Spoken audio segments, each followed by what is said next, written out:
آیت نمبر 51 سورہ یونس، ارشاد ربانی ہے اعوذ باللہ من الشیطان الرجیم ثم اذا ما وقع آمنتم به الآن وقد کنتم به تستعجلون، کیا جب عذاب نازل ہو جائے گا کیا تب ایمان لاؤ گے؟ اس پر فرشتے ان سے کہیں گے اب آنکھیں کھلی، تم تو اس عذاب کے لیے بڑی جلدی مچا رہے تھے، جلدی کر رہے تھے۔ کیا جب عذاب الہی کی بجلی کون پڑے گی، بجلی چمکے گی، گرے گی تم پر، کیا تم تب ایمان لاؤ گے؟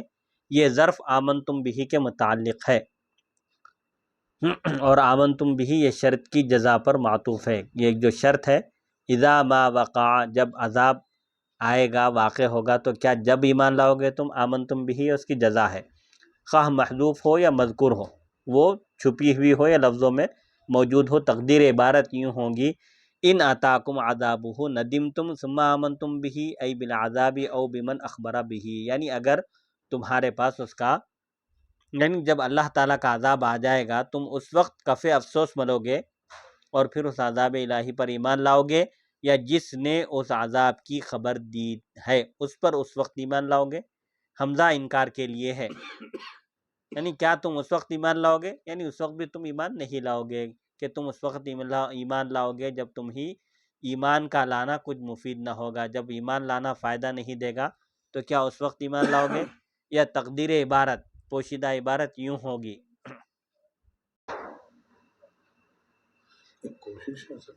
یا تقدیر عبارت یوں ہوگی، پوشیدہ عبارت اس طرح ہوگی ان اتاکم عذابہ ای شیء تستعجلون حینئذ بالعذاب، یعنی اگر اللہ تعالیٰ کا عذاب آ جائے گا تو تم اس وقت کو بھی عذاب پر یا جس نے عذاب کی خبر دی اس پر ایمان لاؤ گے، مگر اس وقت کا ایمان کچھ فائدہ مند نہ ہوگا۔ اور یہ ترکیب بھی ہو سکتی ہے کہ یہ جملہ شرطیہ سابقہ جملہ شرطیہ پر معطوف ہو، اس سے پہلے کہ جملہ شرطیہ پر اس کا عطف ہے، اور ماذا یستعجل منہ المجرمون جملہ معترضہ ہے، ایک درمیان میں جملہ آ گیا، یا یہ جملہ سابقہ جملہ شرطیہ کی جزا پر معطوف ہو، اور یہاں عذاب سے مراد عذاب آخرت ہو، اور سابق میں عذاب سے مراد عذاب دنیا ہو۔ دو مرتبہ عذاب کا ذکر ہے، ایک جگہ دنیا کا عذاب، ایک جگہ آخرت کا عذاب مراد ہے۔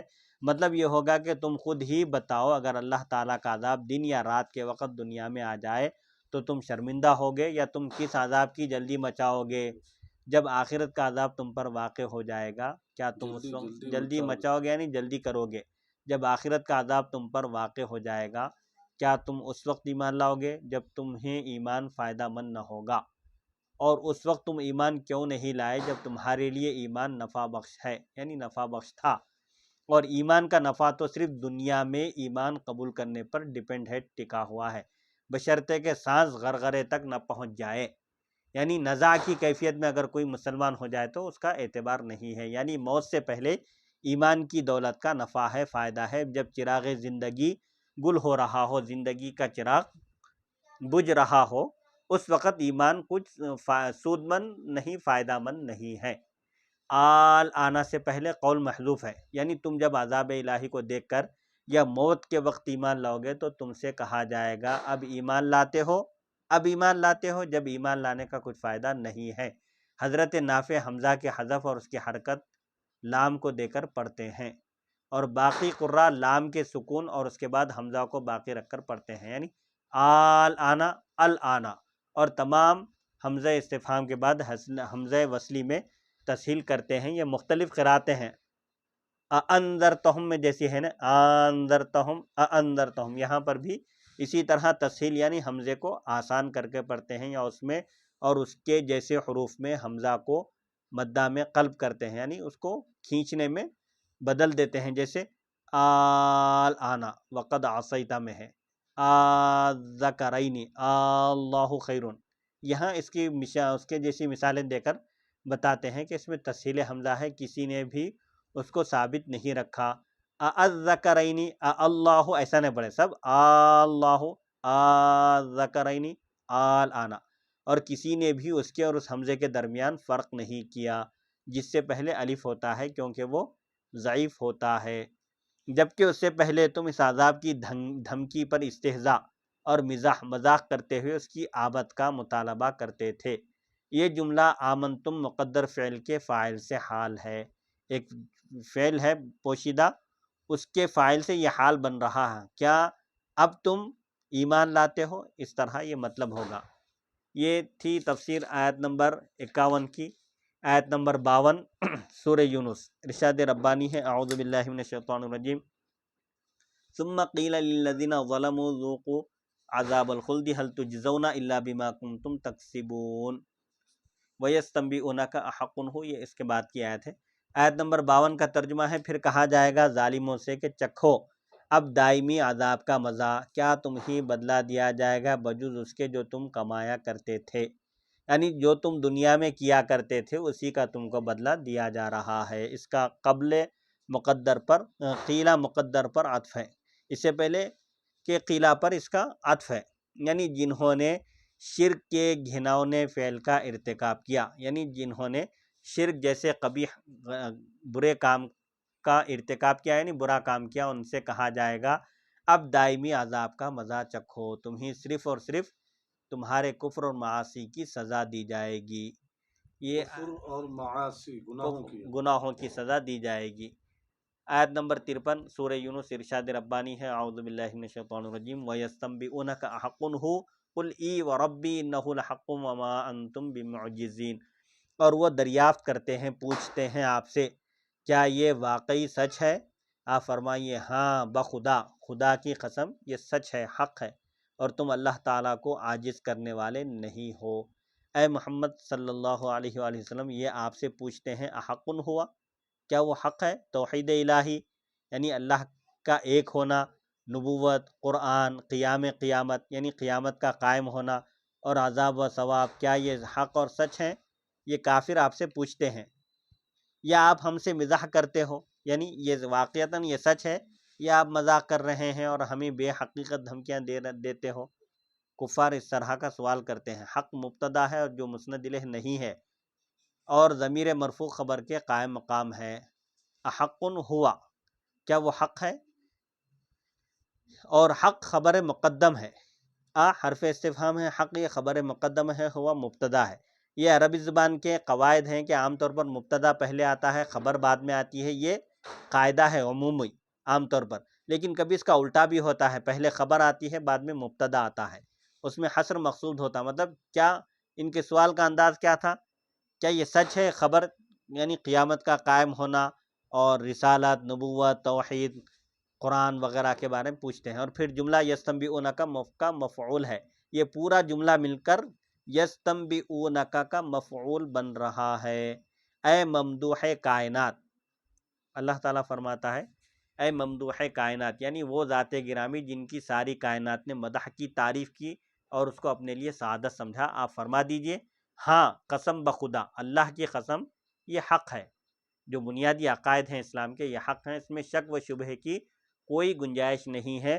اور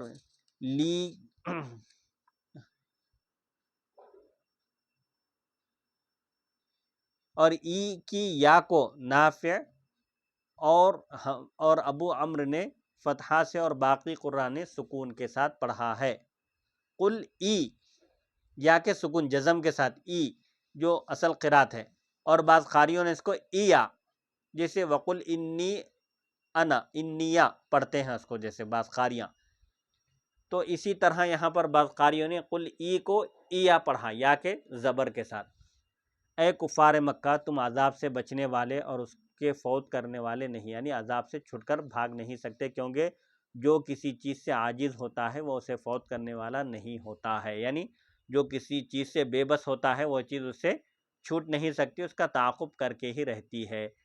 آیت نمبر 54 سورہ یونس، ارشاد ربانی ہے، اعوذ باللہ من الشیطان الرجیم، وَلَوْ أَنَّ لِكُلِّ نَفْسٍ ظَلَمَتْ مَا فِي الْأَرْضِ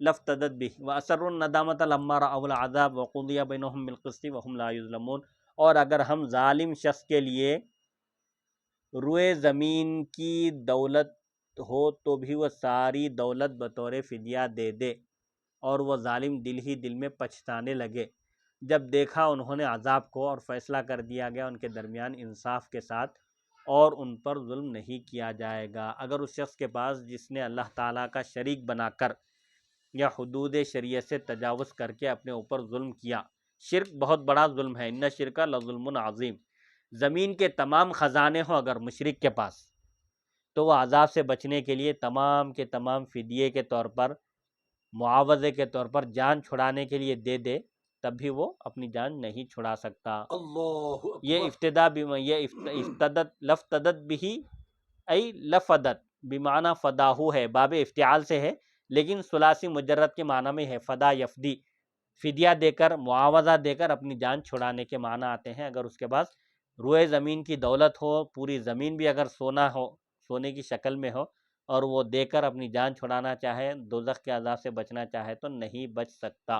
ابو عبیدہ فرماتے ہیں یہاں اسرہ بمعنی اظہرہ ہے، اور انہوں نے ندامت کو، اسرہ یسرو کے دو معنی آتے ہیں عربی زبان میں، عام طور پر تو اس کے معنی چھپانے کے آتے، لیکن یہاں پر چھپانے کے نہیں، ظاہر کرنے کے معنی میں ہے، اس لیے ابو عبیدہ فرماتے ہیں یہاں اسرہ بمعنی اظہرہ ہے، اور وہ ندامت کو ظاہر کریں گے جب وہ عذاب کو دیکھیں گے، یعنی اس وقت ان کو پشیمانی ہوگی، شرمندگی ہوگی، یعنی وہ برملا علانیہ ندامت کا اظہار کریں گے، کیونکہ اس دن کسی قسم کا بناوٹی صبر اور تکلف نہ ہوگا۔ قیامت کے دن کوئی بناوٹی صبر تکلف کچھ نہیں کر سکتا، صاف طور پر برملا سب کے سامنے وہ نادم ہوں گے۔ بعض علماء فرماتے ہیں اس کا معنی ہے کہ وہ اپنی ندامت کو چھپائیں گے، یعنی اس کے رؤساء ظاہر داری کے لیے صبر و تحمل سے کام لے کر کمزوروں سے اپنی ندامت و شرمندگی کو چھپائیں گے۔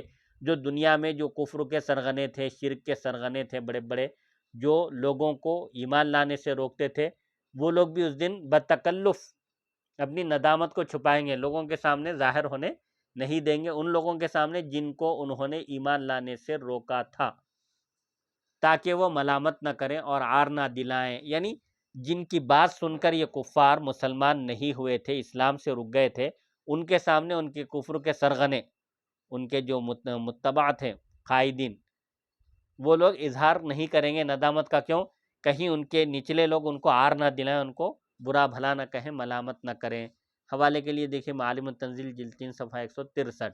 بعض علماء فرماتے ہیں جب وہ دردناک عذاب کو دیکھ کر مبہوت ہوں گے، حیرت میں پڑ جائیں گے، ہکے بکے رہ جائیں گے، تو وہ ضبط نہ کر سکیں گے، یعنی برداشت نہ کر سکیں گے اور نہ بولنے کی طاقت رکھتے ہوں گے۔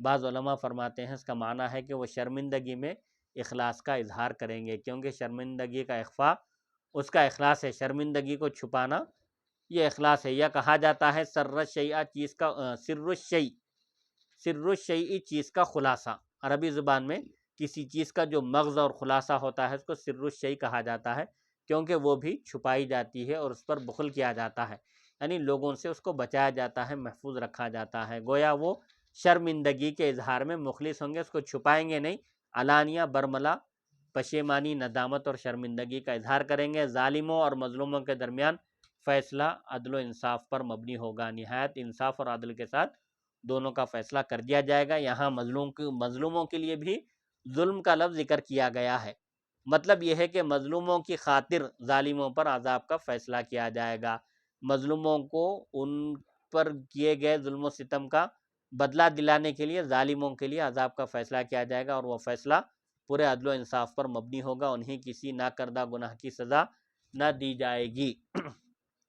یہاں کلام میں تکرار نہیں ہے، کیونکہ پہلا فیصلہ انبیاء اور ان کو جھٹلانے والوں کے درمیان تھا، اور یہ فیصلہ مشرکین کو اپنے شرک کی جزا اور ظالموں اور مظلوموں کے درمیان عدل و انصاف کے لیے ہے۔ یہ آیت نمبر 54 کی تفسیر تھی، آیت نمبر 55 سورہ یونس ارشاد ربانی ہے، الا ان للہ ما فی السماوات والارض الا ان وعد اللہ حق ولکن اکثرهم لا يعلمون۔ سن لو، الا حرف تنبیہ ہے، آگاہ کرنے کے لیے آتا ہے، آگاہ ہو جاؤ، بے شک اللہ تعالیٰ ہی کا ہے جو کچھ آسمانوں میں ہے اور جو کچھ زمین میں ہے، سن لو، آگاہ ہو جاؤ، یقیناً اللہ تعالیٰ کا وعدہ سچا ہے، لیکن اکثر لوگ اس حقیقت کو نہیں جانتے۔ یہ ثواب اور عذاب دینے پر اللہ تعالیٰ کی قدرت و اقتدار کا ثبوت ہے، یعنی اللہ تعالیٰ قادر مطلق ہے، وہ مشرکوں کو، کافروں کو عذاب دے سکتا ہے، یعنی اللہ تعالیٰ نے ثواب دینے کا وعدہ یا عذاب دینے کی وعید فرمائی ہے، وہ حق ہے، سچ ہے، وہ ہو کر رہے گا، اس میں کسی قسم کا خلف نہ ہوگا، وعدہ خلافی نہیں ہوگی۔ لیکن اکثر لوگ اپنی ناقص عقل کی وجہ سے، ناکارہ عقل کی وجہ سے اس حقیقت کو نہیں سمجھتے، وہ صرف اور صرف ظاہری دنیا کی زیب و زینت ہی کو سب کچھ سمجھتے ہیں۔ یہ آیت نمبر 55 کی تفسیر تھی. آیت نمبر 56 سورہ یونس. دنیا کی زیب و زینت، یعنی دنیا کے زرق برق میں گم ہو کر دنیا کو ہی سب کچھ اس کی رنگینیوں میں، رنگینیوں میں، اس کی بھول، خوبصورتیوں میں، اس کی خوبصورتیوں میں اور اس کی بھول بھلیوں میں گم ہو جاتے ہیں اور اسی کو سب کچھ سمجھ بیٹھتے ہیں. آیت نمبر 56 سورہ یونس ارشاد ربانی ہے. اعوذ باللہ من الشیطان الرجیم. هو یحیی و یمیت و الیہ ترجعون. وہی زندگی بخشتا ہے اور وہی جلاتا مارتا ہے اور اسی کی طرف تم لوٹائے جاؤ گے. وہ دنیا میں زندہ کرنے اور مارنے پر قادر ہے، یعنی اللہ تعالیٰ قادر مطلق ہے، تو آخرت میں بھی زندہ کرنے اور مارنے پر قادر ہے، کیونکہ جس کی قدرت ذاتی ہوتی ہے اس کی قدرت کو کبھی زوال نہیں ہوتا. جس کی قدرت ذاتی ہوتی ہے وہ ہمیشہ رہتی ہے، کبھی بھی ختم نہیں ہوتی. اور وہ مادہ جو موت و حیات کو قبول کرتا ہے وہ ہمیشہ اسے قبول کر سکتا ہے، خواہ دنیا ہو یا آخرت ہو. یعنی اللہ تعالیٰ موت اور حیات پر قادر ہے، موت دینے اور زندہ کرنے پر وہ قادر مطلق ہے.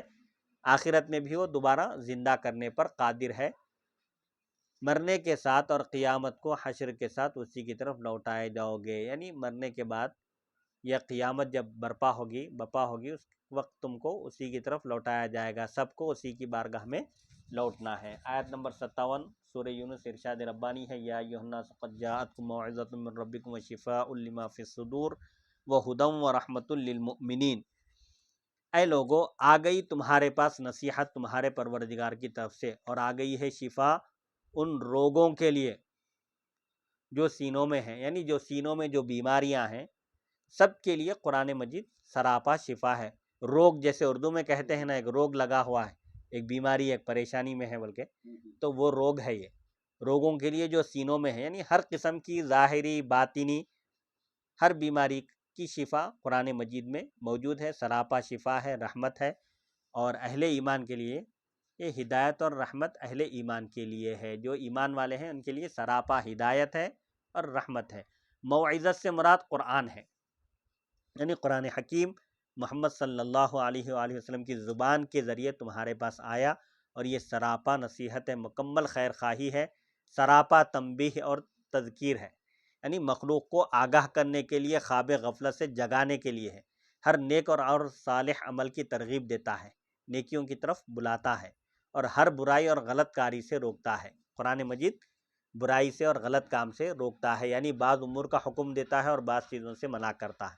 جو انسان کے بھلے کی ہیں ان چیزوں کا حکم دیتا ہے اور جو اس کو نقصان پہنچاتی ہیں ان سے منع کرتا ہے. اور یہ حقیقت مسلمہ ہے، ایک تسلیم شدہ حقیقت ہے کہ کسی حکیم، جواد اور علیم ذات کا حکم مأمور بہ کے حسن کا تقاضا کرتا ہے. یعنی حکم دینے والا حکیم ہے، سخی ہے اور تمام چیزوں کا اس کو علم ہے، تو وہ جو حکم دے گا تو وہ اچھا ہی ہوگا، اس حکم کے اچھے ہونے کا تقاضا کرتا ہے. یہ اہل سنت کی دلیل ہے کہ اللہ تعالیٰ اچھی چیزوں کا حکم دیتا ہے. تو اللہ تعالیٰ جب حکم دے رہا ہے تو ظاہر بات ہے حکیم ہے، وہ علیم ہے اور جواد ہے، مخلوق سے کوئی چیز روک کر نہیں رکھتا، مخلوق کے فائدے کے لیے ہر چیز عطا کرتا ہے. تو جس چیز کا وہ حکم دے گا وہ اچھی ہی ہوگی، خراب نہیں ہوگی.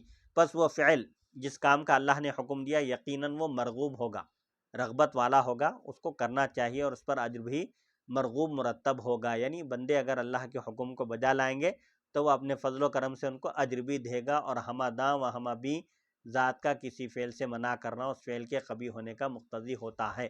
یعنی جو ہر چیز کا علم رکھتا ہے اس کی جزئیات اور کلیات کے ساتھ، اگر وہ کسی فعل سے روکتا ہے تو اس کا مطلب یہ ہے کہ وہ فعل غلط ہے، قبیح ہے، وہ نقصان دہ ہے کام، اور اس کا نتیجہ ہولناک مرتب ہونے والا ہے. جس کام سے اللہ روکتا ہے تو اس کا مطلب یہ ہے کہ وہ کام خطرناک ہے، اس کا رزلٹ نتیجہ برا آئے گا، اس لیے اس سے رک جانا چاہیے.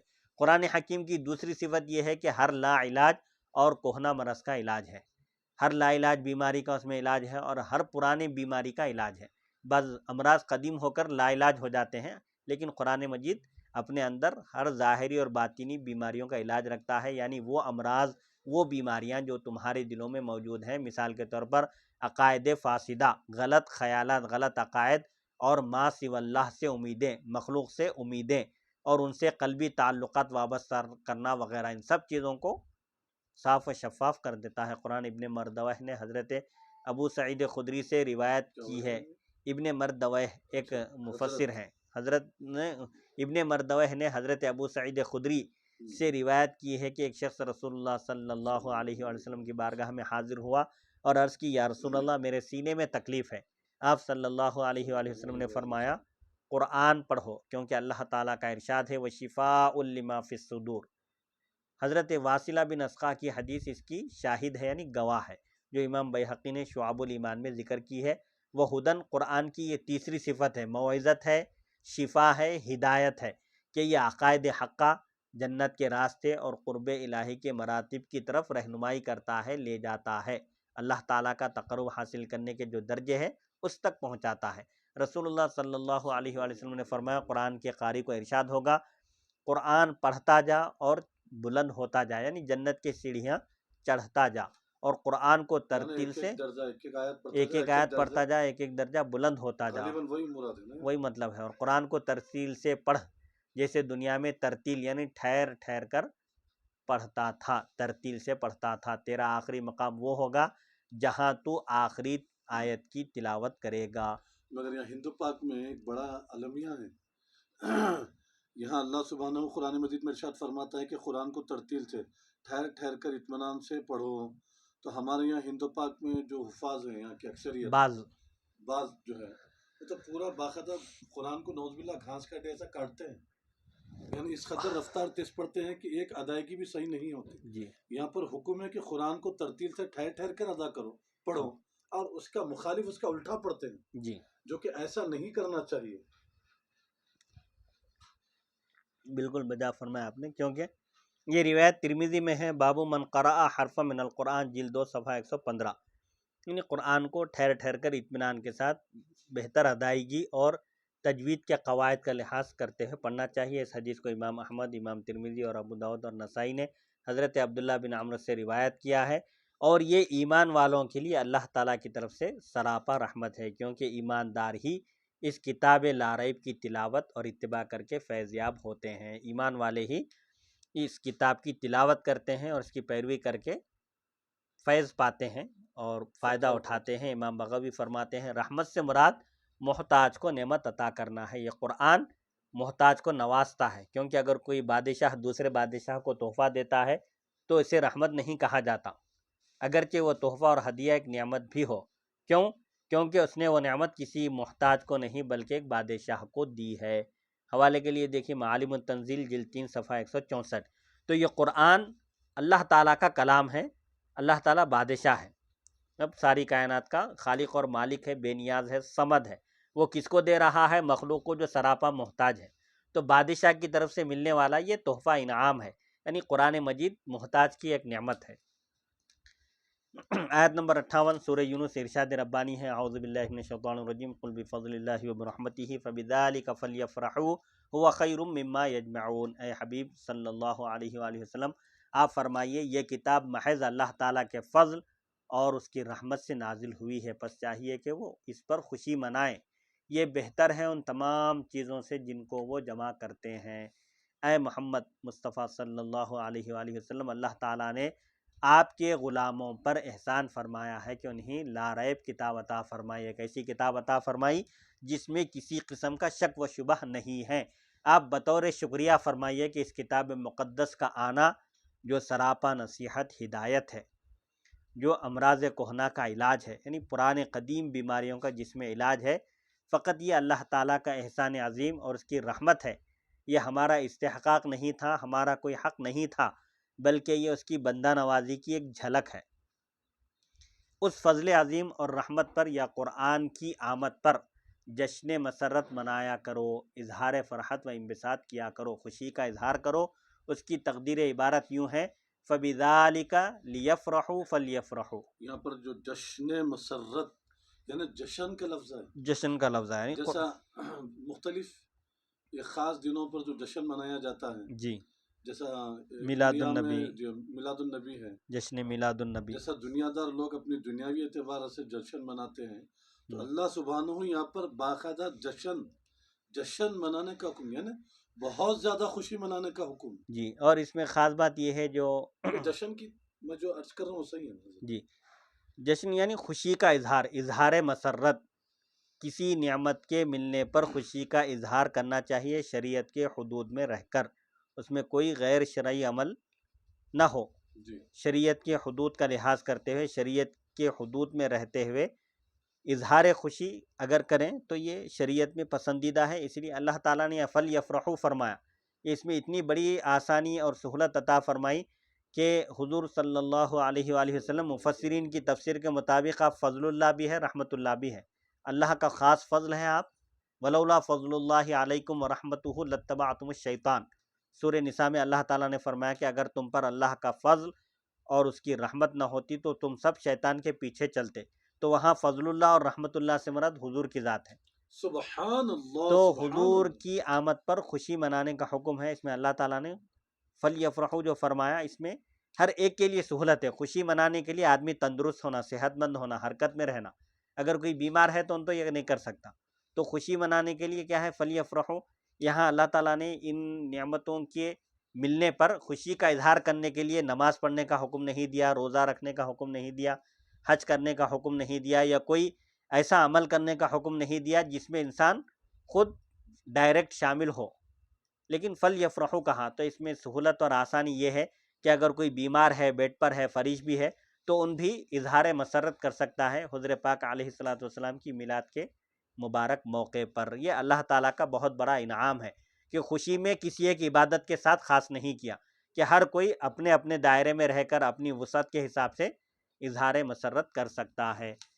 یہاں تقدیر عبارت یوں ہے، فَبِذَالِكَ فَلْيَفْرَحُوا کا مطلب یہ ہے، فعل کے تکرار کا مفاد یہ ہے، فعل کو دوبارہ لانے کا فائدہ یہ ہے کہ حکم میں تاکید پیدا ہو جائے. اگر کوئی خوشی منانا چاہتا ہے تو اس کو اس پر خوشی منانا چاہیے.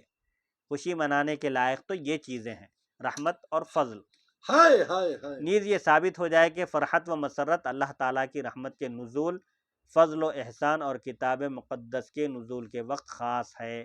دنیا کے فوائد و مقاصد کے لیے، دنیا کے فائدے اور اغراض کے لیے جشن اور مسرت کا اہتمام نہیں ہونا چاہیے، بلکہ اللہ تعالیٰ کی کسی نعمت کے حاصل ہونے پر ہونا چاہیے. ایک فعل کے وجود کی وجہ سے دوسرے کو حذف کیا گیا. اصل میں کیا تھا؟ فَبِذَالِكَ لِيَفْرَحُوا فَلْيَفْرَحُوا. اگر کوئی خوشی منانا ہی چاہتا ہے تو اس کو اس پر خوشی منانا چاہیے، نہ کہ دنیاوی اغراض اور مقاصد پر، بلکہ اللہ تعالیٰ کے انعام پر، اس کے فضل پر، اس کی رحمت پر، دینی امور میں اس کو اظہار مسرت کرنا چاہیے. دینی کاموں میں اس کو خوشی کا اظہار کرنا چاہیے. فَبِذَالِكَ پر فا جزائیہ ہے. فا جو آیا ہے یہ جزا پر آتا ہے. گویا اس کا مفہوم اس طرح ہے کہ اگر تم کسی چیز پر خوشی کا اظہار کرنا چاہتے ہو تو فقط اللہ تعالیٰ کے اس فضل و احسان یا قرآن کی آمد پر، قرآن کے نزول پر کرو، قرآن کے نازل ہونے پر کرو. یا فا ما قبل کلام سے رابطے کے لیے ہے، اس سے پہلے والے کلام سے تعلق بتانے کے لیے ہے اور اس بات پر دلالت کرنے کے لیے ہے، یہ بات بتانے کے لیے ہے کہ مذکورہ اوصاف کی حامل کتاب کا آنا یقیناً تمہارے لیے باعث فرحت و انبساط ہے. مذکورہ اوصاف یعنی قرآن مجید جو سراپا نصیحت ہے اور دلوں کے روگوں کی شفا ہے اور اہل ایمان کے لیے سراپا ہدایت اور رحمت ہے. 4 اوصاف قرآن مجید کے اس سے پہلے والی آیت میں بیان کیے گئے. تو اس جیسی کتاب جب نازل ہو تو ظاہر بات ہے خوشی اور مسرت ہی کا اظہار ہونا چاہیے. بعض علماء فرماتے ہیں فضل اللہ اور رحمت سے مراد قرآن کا نازل فرمانا ہے، یعنی قرآن مجید کے نزول پر اظہار مسرت کرو. مجاہد اور قتادہ فرماتے ہیں فضل اللہ سے مراد ایمان اور رحمت سے مراد قرآن ہے. ایمان کی دولت سے جب اللہ نے تم کو مالا مال کیا ہے تو خوشی مناؤ. حضرت ابو سعید خدری فرماتے ہیں فضل اللہ سے مراد قرآن اور رحمت سے مراد اس کا ہمیں قرآن کا اہل بنانا ہے، یعنی اللہ تعالیٰ نے قرآن نازل کیا اور اپنے فضل سے اس قرآن کی خدمت کے لیے، اس کی تلاوت کے لیے ہم کو منتخب کیا. ابو شیخ وغیرہ نے سبحان اللہ سبحان اللہ. حضرت انس سے روایت کیا ہے کہ رسول اللہ صلی اللہ علیہ وآلہ وسلم نے فرمایا فضل اللہ سے مراد قرآن ہے اور رحمت سے مراد اس کا تم ہی اس کا اہل بنانا ہے. ابن عمر نے فرمایا فضل اللہ سے مراد اسلام ہے اور رحمت سے مراد اس کا اسلام کو مومنوں کے دلوں میں مزین کرنا ہے، یعنی اللہ کے فضل سے مراد اسلام ہے اور اس کی رحمت سے مراد اللہ تعالیٰ نے جو اہل ایمان کے دلوں میں اسلام کو آراستہ و پیراستہ کیا اور زینت بخشی۔ خالد بن معدان نے فرمایا فضل اللہ سے مراد اسلام اور رحمت سے مراد اس کی سنتیں ہیں۔ بعض علماء فرماتے ہیں فضل اللہ سے مراد ایمان اور رحمت سے مراد جنت ہے۔ حوالے کے لیے دیکھیے معالم التنزیل جلد 3 صفحہ 164۔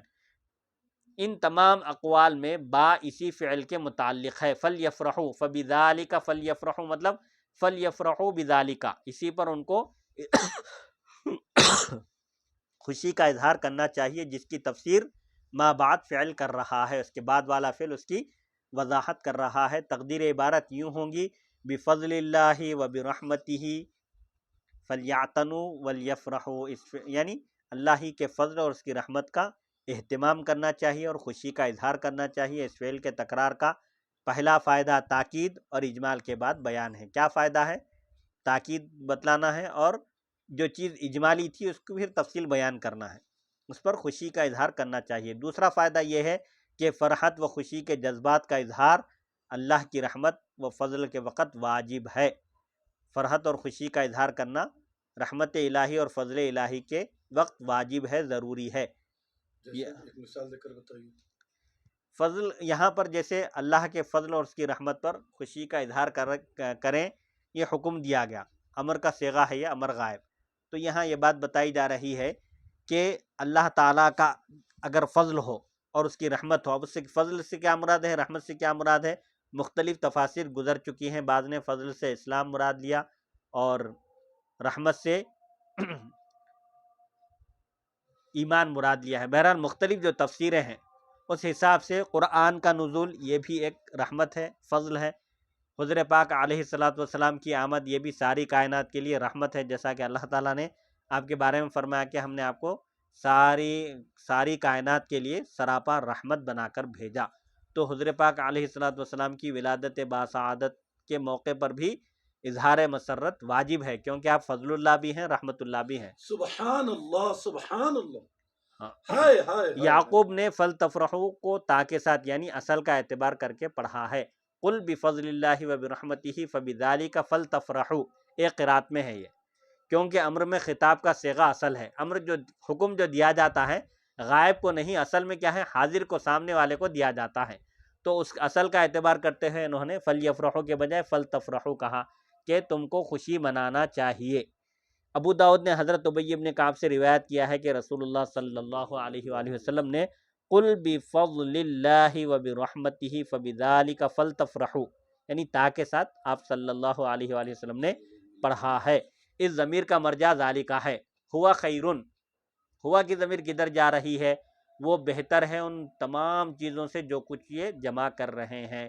ہوا کا مرجع کیا ہے، ذالکہ، وہ فضل اور رحمت، یعنی قرآن کا آنا یا اللہ تعالیٰ کا فضل اور رحمت یہ خیر مما یجمعون، دنیا کی تمام چیزوں سے، دنیا و ما فیہا سے بدرجہ بہتر ہے، کئی درجے بہتر ہے۔